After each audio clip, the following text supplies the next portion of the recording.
اعوذ باللہ من الشیطان اللعین الرجیم بسم اللہ الرحمن الرحیم نحمده ونستعینه نستغفره ونشکره ونتوسل الیہ ونتوکل علیہ نصلی ونسلم علی خیرته فی خلقہ حافظ سرہ ومبلغ رسالاتہ سیدنا ونبینا وشفینا ومولانا ومولا الثقلین جد الحسنین ابی القاسم محمد اللہم صلی علی محمد وعلی محمد واہل بیتہ الطیبین الطاہرین المعصومین المظلومین ولعنۃ اللہ علی اعدائہم اجمعین رب اشرح لی صدری ویسر لی امری واحلل عقدۃ من لسانی یفقہوا قولی اما بعد فقد قال اللہ سبحانہ تبارک و تعالی فی کتاب مبین وهو اصدق الصادقین وقولہ الحق بسم اللہ الرحمن الرحیم فقرعوا ما تیسر من القرآن۔ ارشاد باری تعالیٰ ہو رہا ہے سورہ مزمل کی 20ویں آیت میں کہ جس قدر ہو سکے قرآن کی تلاوت کرو، قرآن کو پڑھو۔ ناظرین، پچھلی گفتگو میں ہم نے آپ کی خدمت میں چند روایات پیش کی تھیں اور وہ روایات اس بات پر منحصر تھیں اور اس بات کی طرف انڈیکیٹ کراتی تھیں کہ ہمیں قرآن سے انسیت رکھنی چاہیے۔ کیوں؟ اس لیے کہ قرآن کتاب ہدایت ہے، قرآن میں ہر چیز کی دوا موجود ہے۔ لہٰذا جو آج ہمیں گفتگو کرنا ہے وہ یہی ہے کہ جو قرآن انس رکھتا ہے، قرآن کا اثر جو ہمارے اوپر ہے وہ کیا ہے۔ لیکن آج ہمارا معاشرہ قرآن سے بہت دور ہے، قرآن ہمارے معاشرے میں محجور ہے۔ آج دیکھیں کہ جب ہم کوئی پروڈکٹ خرید کے لے کے آتے ہیں، جو بھی پروڈکٹ ہو، چاہے موبائل ہو، چاہے ٹیلی ویژن ہو، کوئی بھی پروڈکٹ لے کے آتے ہیں تو اس کے ساتھ ایک گائیڈ بک ملتی ہے اور وہ بک میں تمام ہدایات لکھی ہوتی ہیں کہ یہ ہدایات ہیں، اس ہدایت کے تحت آپ کو اس چیز کو یوز کرنا ہے، اس کا استعمال کرنا ہے۔ اب دیکھیں کہ جب ان ہدایات کے تحت ہم اس پر عمل کرتے ہیں تو پروڈکٹ بھی صحیح ہوتا ہے، اس کی لائف بھی اچھی ہوتی ہے۔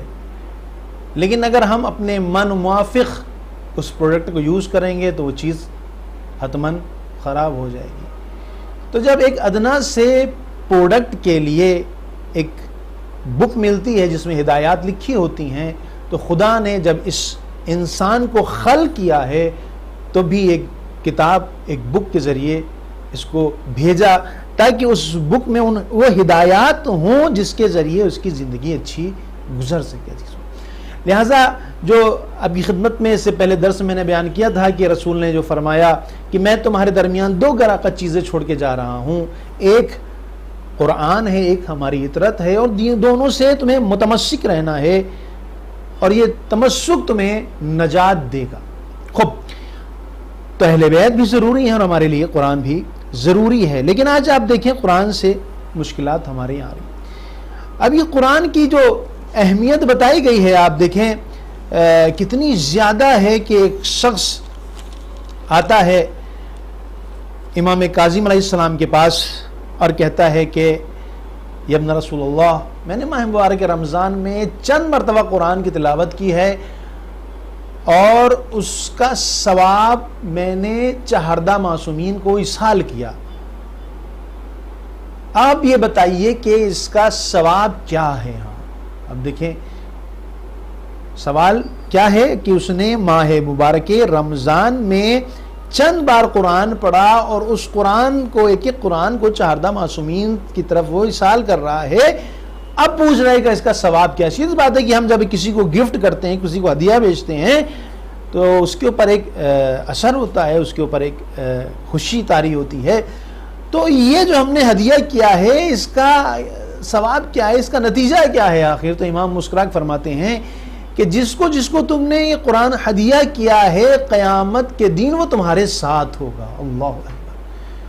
یعنی قیامت کے دن اگر کوئی شخص قرآن کسی معصوم کو ہدیہ کرتا ہے، اگر 4 معصومین کو ہدیہ کر رہا ہے، تو اب یہاں پر 4 معصومین قیامت میں اس کے ساتھ ہوں گے۔ اللہ اکبر۔ دیکھیے یہ ہے قرآن، یعنی قرآن انسان کی منزلوں کو بڑھا رہا ہے، اور کس طرح سے انسان کے اندر جو کثافت ہے، جو غلاظت ہے، جو ناپاکی، اس کو دور کر رہا ہے۔ اس لیے قرآن خود کہہ رہا ہے کہ ہم جو ہیں آئیں تاکہ تم کو طاہر کر سکے، تمہیں ہم پاکیزہ بنا سکے۔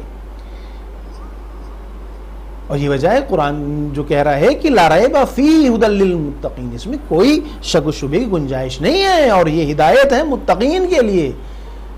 لیکن یہ ہدایت کب ہوگی؟ جب ہم تقوی اور پرہیزگار بنیں گے، تب یہ قرآن مؤثر ہوگا ہمارے اوپر، تب اثر انداز ہوگا چیزوں، ہے نا۔ تب دیکھیں کہ یہ قرآن ہے جو ہماری سعادت مندی کے لیے آیا، جو ہمارے مشکل کو آسان کرنے کے لیے آیا، ہے نا۔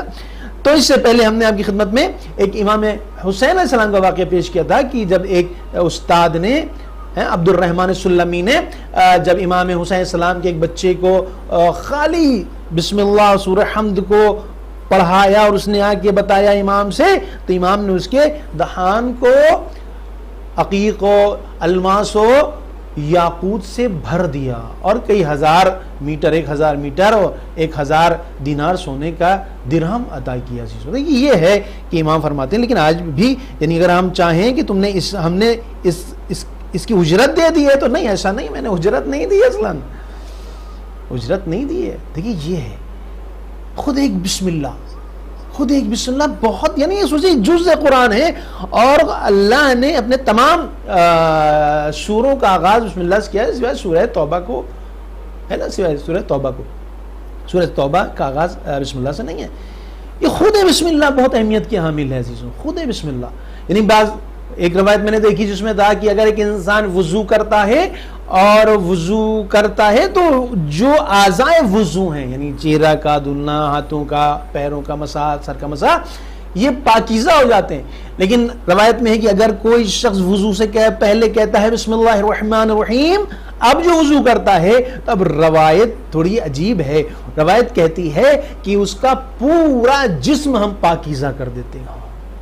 دیکھیے یہ ہے ایک چھوٹی سی بسم اللہ، اور بغیر بسم اللہ کے اللہ اس کام کو مکمل نہیں کرتا عزیزوں، ہے نا۔ یا ایک روایت میں ہے کہ رسول اکرم صلی اللہ علیہ وسلم ارشاد بیٹھے ہوئے تھے، اصحاب بیٹھے ہوئے ہیں، آپ فرماتے ہیں کہ قرآن کے راستوں کو پاک کرو۔ اب دیکھیں قرآن کے راستوں کو پاک کرو، تو کسی صحابی نے پوچھا ہے کہ یا رسول اللہ قرآن کے راستے کیا ہیں؟ رسول فرماتے ہیں قرآن کے راستے کیا ہیں؟ دہان ہے، منہ ہے، ہاں، جس سے ہم تلاوت کرتے ہیں۔ پھر فرمایا کہ پاک کیسے کریں؟ کہا مسواک کے ذریعے پاک کرو۔ عجیب نہیں لگتا؟ دیکھیں کہ قرآن کے لیے کتنا اہتمام کیا جا رہا ہے، قرآن کے لیے کتنا اہتمام ہے نا، کہ قرآن کی تلاوت کرنے سے پہلے باوضو ہو، کیونکہ مولا علیہ السلام فرماتے ہیں کہ جو شخص قرآن کی تلاوت باوضو ہو کے کرتا ہے 25 حسنات لکھے جاتے ہیں، اور جو بغیر وضو کرتا ہے اس کے 10 حسنات لکھے جاتے ہیں، یعنی 15 حسنات وضو کے ہیں۔ کیوں؟ کہ تم نے اس کو احترام دیا، تم نے اس کی عزت و افزائش کی، لہذا تمہاری عزت و افزائش بھی ہوتی، تمہارے اندر تمہیں بھی جو ہے احترام بخشا جائے گا۔ عجیب یہ ہے قرآن کہ اگر ہم قرآن کے لیے آمادہ ہیں تو اپنے آپ کو ہم پاکیزہ کریں، اپنے آپ کو طاہر کریں، تاکہ یہ قرآن ہمارے اوپر مؤثر ہو سکے چیزوں، ہے نا۔ خود قرآن یعنی یہ خود بہت مؤثر ثابت ہوتا ہے، کہاں؟ یعنی ہمارے وجود کے لیے۔ اگر ہمارا وجود مشکل میں ہے تو یہ قرآن آگے بڑھ کر کے ہم کو مدد کرتا ہے۔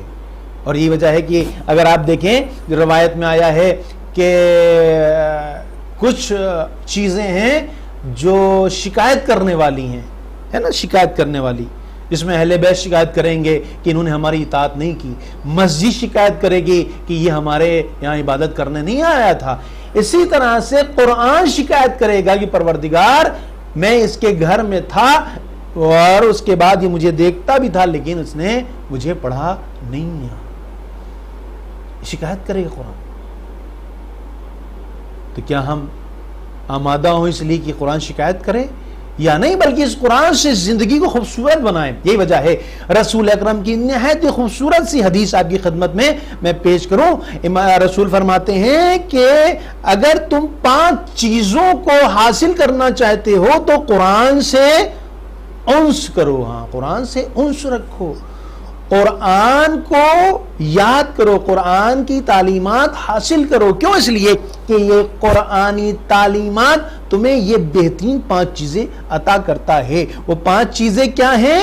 وَإِنْ أَرَدْتُمْ عَيْشَ السُّعَدَاء، ہے نا، وَإِنْ أَرَدْتُمْ عَيْشَ سَعَدَاء، یعنی اگر تم چاہتے ہو کہ تمہاری زندگی خوبصورت ہو، تمہاری زندگی سعادت مند ہو، تو تم قرآن سے انس رکھو۔ اگر تم یہ چاہتے ہو، اگر تم اپنے یعنی چاہتے ہو، اس کے بعد کی بات جو دوسری چیز بیان کی گئی ہے وَمَوْتَ شُهَدَاء، اگر تم چاہتے ہو تمہیں شہید تم اس دنیا سے جاؤ تو تم قرآن سے انسیت رکھو، قرآن کی تلاوت کرو، اس لیے کہ قرآن کی تلاوت کرنے والا عام مرنے والا نہیں ہوتا، بلکہ اس کا ثواب شہداء والا ثواب ہے، شہیدوں کا ثواب ہے۔ اس کے بعد فرماتے ہیں کہ وَالنَّجَاةَ يَوْمَ الْحَشْرِ، اور یہ قرآن قیامت کے دن جس دن محشور کیا جائے گا، قیامت کا دن ہوگا، اس دن تمہیں یہ نجات دے گا۔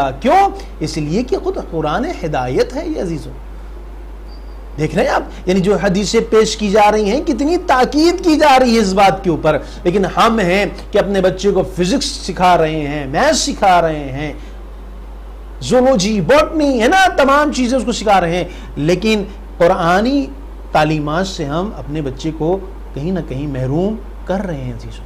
میں نہیں کہتا کہ فزکس کیمسٹری نہ سکھایا جائے، نہیں، بہت ضروری ہے عزیزوں، نہایت ضروری ہے، لیکن کیا قرآن نہ سکھایا جائے؟ نہیں، یہ صحیح نہیں ہے، بلکہ اس فزکس کیمسٹری میتھس کے ساتھ ساتھ اگر قرآن ہوگا تو نور علی نور ہوگا، کیونکہ اب جو اس کی دیدگاہ ہوگی وہ دنیاوی دیدگاہ نہیں ہوگی، اس کے نظریات دنیاوی نظریات نہیں ہوں گے، بلکہ اب اس کے نظریات الہی نظریات ہوں گے، دینی نظریات ہوں گے، اسلامی نظریات ہوں گے، اور ایک بہترین سا وہ یعنی ویوز، نئے تھاٹس کو جو ہے وہ پیش کر سکے گا۔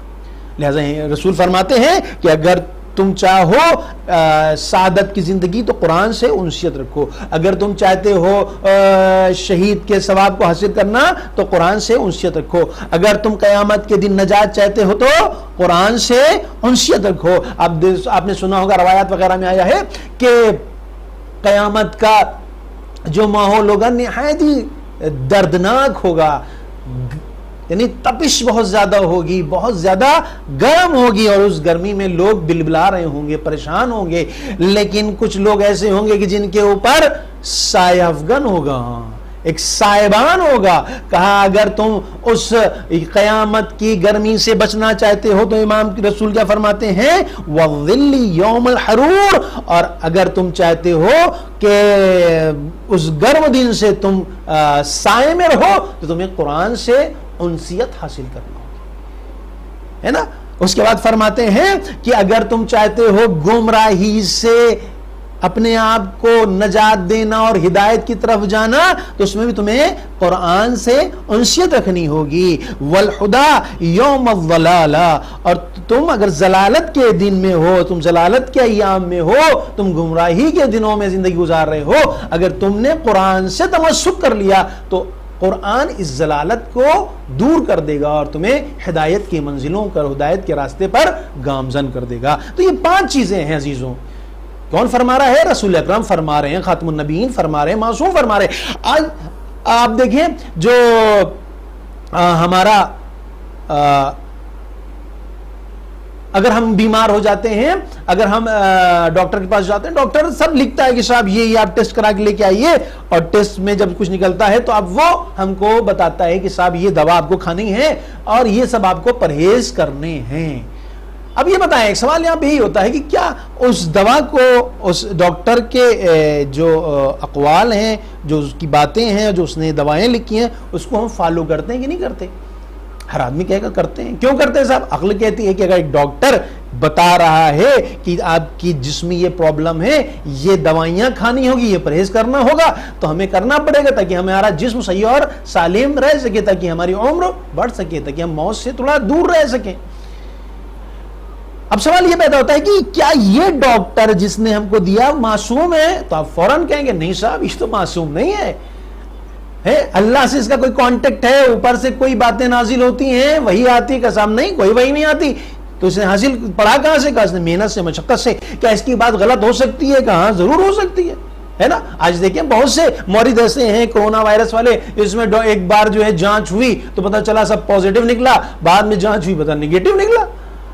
یہاں پر شک و شبے کی گنجائش پائی جا رہی ہے کہ اگر تم نے دوا نہیں کھائی تو تم ٹھیک بھی ہو سکتے ہو، نہیں بھی ٹھیک ہو سکتے ہو، کوئی دونوں چانسز ہیں۔ لیکن یہاں جو بیان کیا جا رہا ہے، جو رسول اکرم صلی اللہ علیہ وسلم بیان کر رہے ہیں، اس میں لا ریب فی، کوئی شک و شبے کی گنجائش نہیں پائی جا رہی ہے۔ اس لیے ہم اس بات پر توجہ دیں عزیزوں، معصوم قول معصوم ہے۔ رسول گفتگو نہیں کرتے مگر یہ کہ اللہ کی زبان ہو، وحی الہی ہو، حکم الہی ہو۔ اب دیکھیں یہ چیزیں بیان جو کی ہیں، یہ 5 چیزیں اگر تم چاہتے ہو تو تمہیں قرآن سے انسیت رکھنی ہوگی۔ اب یہ مسئلہ یہ آتا ہے کہ یہ 5 چیزیں بیان کی گئی ہے، اس کی دلیل کیا ہے ہمارے پاس، ہے نا؟ اس کی دلیل کیا ہے؟ اب دیکھیں دلیل کتنی خوبصورت بیان کی گئی ہے کہ اس کی پہلی دلیل یہ ہے فَإِنَّهُ كَلَامُ الرَّحْمَانِ، کیوں یہ قرآن کلام رحمانی ہے۔ اللہ اکبر۔ دیکھیں بات روایتیں ہیں جس میں بیان کیا گیا ہے کہ اگر تم اللہ سے کلام کرنا چاہتے ہو تو تم قرآن کی خوب تلاوت کرو، گویا تم اللہ سے گویا کلام کر رہے ہو۔ اب دیکھیں کہ جناب موسیٰ سے جب اللہ نے پوچھا، جناب موسیٰ اپنی بکری کو چلا رہے تھے، تو جناب موسیٰ سے پوچھا، اے موسیٰ، اللہ پوچھ رہے کہ اے موسیٰ تمہارے ہاتھ میں کیا ہے؟ تو جناب موسیٰ کیا فرماتے ہیں؟ پروردگارہ میرے ہاتھ میں وہ ہے جس سے ہم اپنے بھیڑوں کے لیے پتے توڑتے ہیں، یہ وہ ہے جس سے ہم اپنے بھیڑوں کی حفاظت کرتے ہیں، یہ وہ ہے جس سے ہم تکیہ کرتے ہیں، اپنی حفاظت کرتے ہیں۔ تو جناب موسیٰ سے کہیں موسیٰ سیدھی اس بات کہہ دیتے کہ عصا ہے، تو جناب موسیٰ کیا کہیں گے چونکہ اللہ ہم کلام ہے، لہٰذا جتنی دیر تک ہم کلامی ہو، جتنی دیر تک کلام ہو اللہ سے، اتنا زیادہ اچھا ہے۔ تو کیا ہم اللہ سے کلام سے محروم ہو جائیں؟ اللہ نے ایسا نہیں قرار دیا، بلکہ اللہ کہتا ہے اگر تم ہم سے ہم کلام ہونا چاہتے ہو تو آؤ اور قرآن کھولو اور شروع کرو، بسم اللہ الرحمن الرحیم، الحمدللہ رب العالمین الرحمن الرحیم، شروع کرو بسم اللہ الرحمن الرحیم، الف لام میم ذالک الکتاب لا ریب فیہ، شروع کرو بسم اللہ الرحمن الرحیم، والعصر ان الانسان لفی خسر، آؤ ہم کلام ہو جاؤ ہم سے آ کر کے۔ اور یہ ہم کلامی ایسے نہیں ہے، بلکہ یہ جو تم قرآن کی تلاوت کر رہے ہو اس کا اثر تم پر ہو رہا ہے عزیزوں، اس کا اثر ہو رہا ہے تم پر۔ کیسے اثر ہو رہا ہے نا؟ ایک واقعہ کی خدمت میں پیش کرتا ہوں، اور وہ واقعہ ہے ایک چور کا واقعہ۔ یہ چور، یہ ڈکیت تھا، اور ابن ایاز نام تھا اس کا، چوری کرتا تھا یہ بہت، اور ایک وقت ہوتا یہ کہ اس کی، بہت مختصر کر رہا ہوں میں بات کو، ایک لڑکی سے اس کو محبت ہو جاتی ہے، تو یہ اس لڑکی کو اٹھانے کے لیے بہرحال رات کی تاریکی میں سیڑھی لگا کے چڑھ رہا ہوتا ہے زینے، اور زینے جب چڑھ رہا ہوتا ہے تو پڑوس میں شام رات ہوتی ہے تو ایک قاری جو ہے وہ قرآن کی تلاوت کر رہا ہوتا ہے. دیکھیں قرآن کا اثر کیا ہے نا, قرآن کا اثر کیا ہے. قرآن جو تلاوت کر رہا تھا وہ کیا ہے, بسم اللہ الرحمن الرحیم, الم یعنی للذین آمنوا ان تخشع قلوبہم لذکر اللہ. کیا صاحب ایمان کے لیے ابھی وقت نہیں آیا کہ وہ اپنے دلوں کو اللہ کے لیے نرم کر لیں, خاشع کر لیں.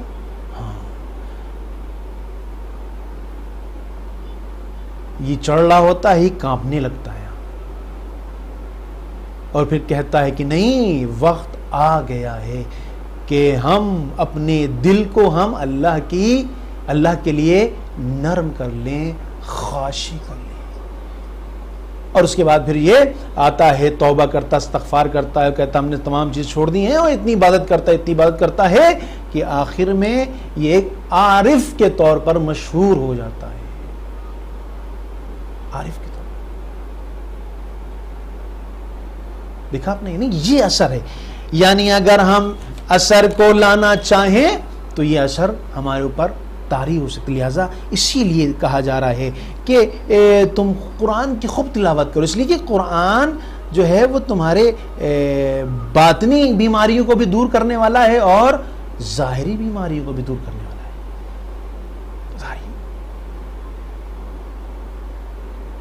اگر تمہارے گھر میں شیاطین آ گئے, روایت میں مثلا تمہارے گھر میں شیاطین ہیں, اجنہ ہیں, تو کہا گیا ہے کہ سورہ جن کی خوب تلاوت کرو. لیکن آج ہم قرآن کی اس سورے کی طرف نہیں جاتے ہیں, بلکہ ہم رمالوں کی طرف جاتے ہیں, ہم دعا تعویذ کرانے جاتے ہیں کہ صاحب پتہ نہیں کیا ہو گیا ہے, اور برکت نہیں ہو رہی ہے, اور ایسا ہے ویسا, ایسا خواب دیکھ رہے ہیں, مشکلات ہیں. جبکہ قرآن خود کہہ رہا ہے کہ تم آؤ اپنے گھر میں خوب سورہ جن کی خوب تلاوت کرو.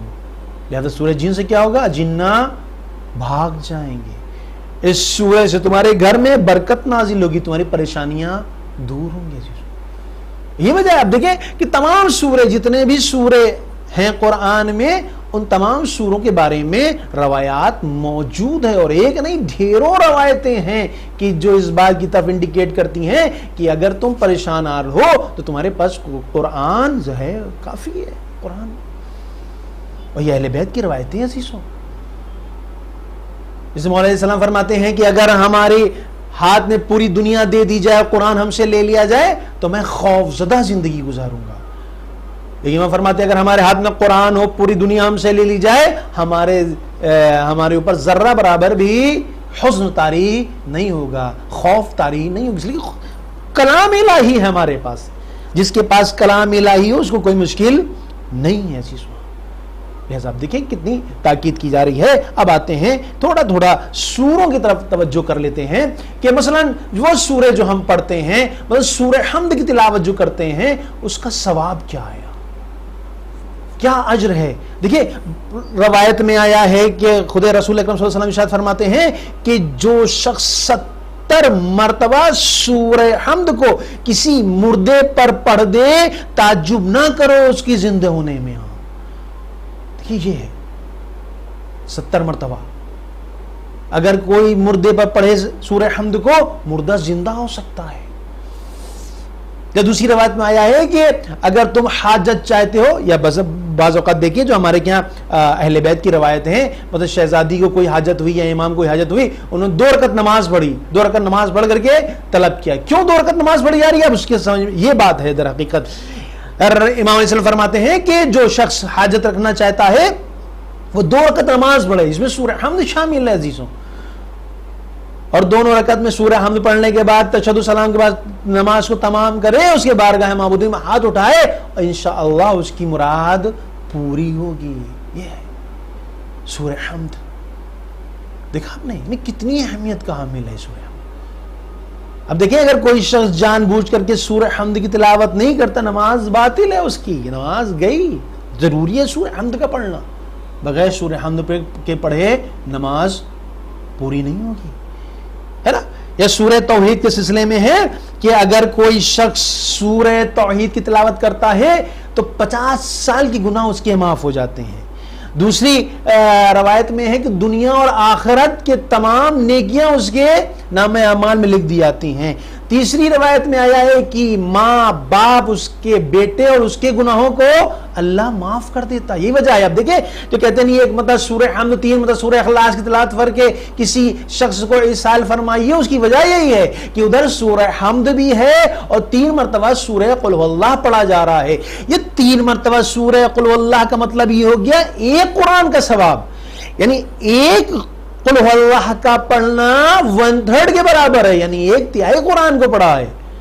اگر 3 مرتبہ پڑھا تو گویا کل قرآن کی تلاوت کی ہے. اب دیکھیں کہ خود سورہ توحید کو جو پڑھا جا رہا ہے بدلہ یہ کہ گناہ معاف ہوں گے. بس سیدھی بات ہے جب اپنے والدین کے لیے کسی عزیز و قریب کلیم کر رہے ہیں تو اس کی گناہ معاف ہو جائیں گے عزیزوں. لہذا اس لیے تاکید کی جا رہی ہے کہ سورہ حمد کی تلاوت کی جائے. ہاں اس میں ہے کہ ثروت میں اضافہ ہوگا، پریشانی سے دوری ہوگی، دشمن پر کامیابی ہوگی اور اس کے بعد پھر قیامت میں سے نجات ملے گی، جہنم میں یہ نہیں ڈالا جائے گا.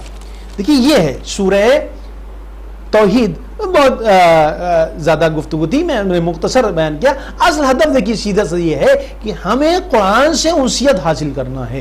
ابھی یہ تمام روایتیں جو ہیں ہمیں تشویق کے لیے ہیں کہ ہم کیوں نہ، جب اتنی چیزیں ہم کو اس قرآن سے مل رہی ہیں تو ہم کیوں نہ اس قرآن سے ان چیزوں کو حاصل کر اپنی زندگی کو اچھا بنائیں، خود دنیاوی زندگی بھی اچھی بنائیں اور اخروی زندگی کو بھی ہم اچھا بنائیں. چیز ہے نا، بہت ضروری ہے. یا سورہ کوثر کے لیے ہے کہ جو شخص سورہ کوثر کی تلاوت کرتا ہے اس کے لیے ہے کہ وہ آب کوثر سے سیراب کیا جائے گا. اللہ اکبر. اب دیکھیں سورہ کوثر کی تلاوت کرنے والا آب کوثر سے، یہ جھوٹی بات نہیں ہے، یہ ہم آپ کی جیسی بات نہیں ہے کہ ہم نے وعدہ کیا بھول گئے. نہیں، یہ رسول فرما رہے ہیں، یہ اہل بیت علیہ السلام فرما رہے ہیں، یہ اللہ کہہ رہا ہے. اللہ کے وعدوں میں، رسول اور اہل بیت کے وعدوں میں شک کرنا گناہ ہے، کبیرہ ہے، حرام ہے، جائز نہیں ہے. لہٰذا ایک ڈاکٹر کی بات پر تو ہو سکتا ہے شک، لیکن ان کی باتوں پر شک نہیں ہو سکتا، نہ ممکن ہے اصلا. تو سورہ کوثر کی تلاوت کرنے سے کیا ہوگا؟ آب کوثر سے سیراب ہوگا. دوسری چیز جو بیان کی گئی ہے وہ یہ ہے کہ کوثر کی تلاوت کرنے والا رسول کا ساتھی ہوگا. اللہ اکبر. اب دیکھیں کون نہیں چاہے گا رسول کے ساتھ رہنا، کون نہیں چاہے گا رسول کی معیت حاصل کرنا، ہر آدمی چاہے گا رسول کی. پڑھنا کیا ہے؟ چھوٹا سا سورہ ہے، بالکل کتنی دیر لگے گی؟ کچھ لمحے لگنا ہے اصلا. لیکن مل کیا رہا ہے اس کا؟ ہاں نتیجہ کیا ہے؟ اجر کیا ہے اس کا؟ رسول کی معیت ہے. اس کے بعد ہے کہ سورہ کوثر کے پڑھنے والے کو خواب میں رسول کی زیارت ہو سکتی ہے. یعنی پتا چلا کہ اگر کوئی شخص سورہ کوثر کی تلاوت کرے اس قصد کے ساتھ کہ یا رسول اللہ ہم آپ کی زیارت کرنا چاہتے ہیں، تو اس کو سورہ کوثر کے صدقے میں اللہ اسے زیارت کرائے گا. اب اسی طرح سے اب دیکھیں سورہ عصر کے لیے بیان کیا گیا ہے کہ سورہ عصر کیا ہے؟ سورہ عصر کو پڑھنے والا حق پرست کہلائے گا. سورہ کوثر کو پڑھنے والا آخرت میں اس کا مقام الگ ہوگا. سورہ کوثر کی تلاوت کرنے والا جب اٹھایا جائے گا قیامت میں تو اس کا چہرہ شاداب اور مسکراتا ہوا ہوگا. اللہ اکبر. کیوں؟ اس لیے کہ سورہ عصر کو پڑھنے والا ہے، جس میں اللہ قسم کھا رہا ہے تمام انسان خسارے میں ہے، ہاں مگر وہ جو ایمان لائے اور جنہوں نے عمل صالح انجام دیا. خوب تو یہ پڑھنے والا ایمان بھی رکھ رہا ہے اور عمل صالح کو بھی انجام دے رہا ہے. لہٰذا یہ سورہ عصر کے سلسلے میں گفتگو آپ کی خدمت بیان کی تھی. سورہ قدر کے لیے بیان کیا گیا ہے کہ جو شخص سورہ قدر کی تلاوت کرے گویا وہ اللہ کی راہ میں جد و جہد کر رہا ہے، کوشش کر رہا ہے اللہ کی راہ میں. دوسری مقام پہ بیان کیا گیا ہے کہ اللہ اس کی گناہوں کو معاف کر دے گا. کس کے؟ جو سورہ قدر کی تلاوت کرنے والا ہے. اس کے بعد ہے کہ سورہ قدر تلاوت کرنے والا گویا ایسا ہے جس کا یعنی ماہ مبارک رمضان میں ایک روزے کا ثواب اس کو عطا ہو رہا ہے. یعنی اگر ہم ماہ رمضان سے ہٹ کر کے ہم نے سورہ قدر تلاوت کی تو ماہ رمضان کا جو روزے کا ثواب ہے وہ اللہ یہاں دے رہا. کیوں؟ اس لیے کہ تم قرآن کے سورہ قدر کی تلاوت فرما رہے ہو. دوسری جگہ ارشاد ہوتا ہے کہ سورہ قدر کی تلاوت کرنے والے چوریوں سے محفوظ رہے گا، اس کے ساتھ کبھی چوری وغیرہ کے واردات نہیں ہو سکتی ہے. اس کے بعد ارشاد ہوا کہ سورہ قدر کی تلاوت کرنے والا جو راشا رکھتے ہیں، یعنی جن کے ہاتھ پیر ہلتے رہتے ہیں نا، بعض دیکھیں آپ ہل رہے ہیں، پانی پی پا رہے ہیں، ان کا بہترین علاج ہے سورہ قدر کا. جس کو راشا ہو اسے سورہ قدر تلاوت کرنی چاہیے، جس سے کیا ہو، اس کا راشا ٹھیک ہو جائے. سورہ قدر کو پڑھنے والا اللہ کی پناہ میں رہے گا. دیکھیں یہ ہے ایک چھوٹا سا مختصر سا جو آپ کی خدمت میں نے بیان کیا ہے. اسی طرح سے آج دیکھیں ہم سب مشکلات میں، پریشانیوں میں ہیں، ہے نا، مشکلات میں پریشانی حل کیسے ہوگی؟ خود بخود حل ہو جائے گی یا نہیں؟ کوئی ترکیب بتائی گئی ہے کہ سب ترکیب ہے. اس کی ترکیب کیا ہے؟ ترکیب یہی رسول بتا رہے ہیں کہ قرآن سے انسیت رکھو، اہل بیت کی تعلیمات کو اپنے معاشرے میں رائج کرو. اسی طرح سے آپ دیکھیں سورہ واقعہ جو بہت ہی زیادہ تاکید کی جا رہی ہے، بالخصوص اس کو لوگ سمجھتے ہیں رزق کا سورہ، لیکن آپ دیکھیں جس میں اور چیزیں بیان کی گئی ہیں وہ کتنی خوبصورت ہیں کہ سورہ واقعے کو پڑھنے والا کا مرتبہ یہ ہے کہ لوگوں کے درمیان کو عزت عطا کرے گا خدا. اس دوسرے مقام پہ بیان کیا گیا ہے کہ یہ بیماریوں اور فقر سے نجات پائے گا. سورہ واقعہ کی تلاوت کرنے والا بیماریوں اور فقر سے نجات پائے گا. تیسرا جو بہت خوبصورت سی بات ہے وہ یہ ہے کہ مولا علی علیہ السلام کی ہم نشینی ہوگی. اللہ اکبر. اب دیکھیں کون نہیں چاہے گا مولا علیہ السلام کی ہم نشینی؟ ہم سب اہل بیت کے چاہنے والے، ہم سب اہل بیت کے محبت کرنے والے ہیں، لیکن ایک ہے دعوی محبت زبانی ہے، ایک ہے دعوی محبت عملی ہے. دعوی محبت یہ کہ ہم مولا علیہ السلام کے ساتھ رہیں، لیکن ہمارے اعمال ایسے نہ ہوں تو یقین جانے نہیں پتا ہم ہوں گے کہ نہیں ہوں گے. لیکن یہاں پر جو بیان کی گئی روایت وہ یقینی ہے اور حتمی ہے، اور اس میں کسی طرح کوئی شک شبہ نہیں پایا جا رہا ہے کہ جو سورہ واقعہ تلاوت کرنے والا ہے وہ مولا علیہ السلام کے ہم نشین ہوگا. اللہ اکبر. اور بھی فرمایا کہ سورہ واقعہ تلاوت کرنے والا جب اللہ کے سامنے اٹھایا جائے گا تو اس کا چہرہ منور ہوگا، روشن ہوگا. اللہ اکبر. یعنی اس کی آنکھیں شرم جھکی نہ ہوں گی کہ پروردگار ہم گناہگار خطاکار تیری بارگاہ میں آئے، نہیں، بلکہ نورانی چہرہ ہوگا. پھر سورہ واقعہ کی تلاوت کرنے والے کے گھر میں خیر و برکت ہوگی، خیر و برکت. پھر جو خوبصورت ترین جو روایت ہے، ایک تو مولا علیہ السلام والی تھی، نہایت خوبصورت تھی کہ ہر آدمی چاہتا ہے کہ وہ مولا کے ساتھ ہم نشینی کرے، اور دوسری جو بتائی جا رہی ہے، چونکہ بتایا گیا ہے کہ حالت احتضار نہایت ہی سخت ہوتا ہے، موت کی کیفیت بہت ہی سخت ہوتی ہے، لہذا اس موت کی سختی سے نجات کیسے پائی جائے یہ بھی اہل بیت نے بیان کر دیا ہے کہ جو سورہ واقعہ کی خوب تلاوت کرے گا اس کی موت آسان ہوگی.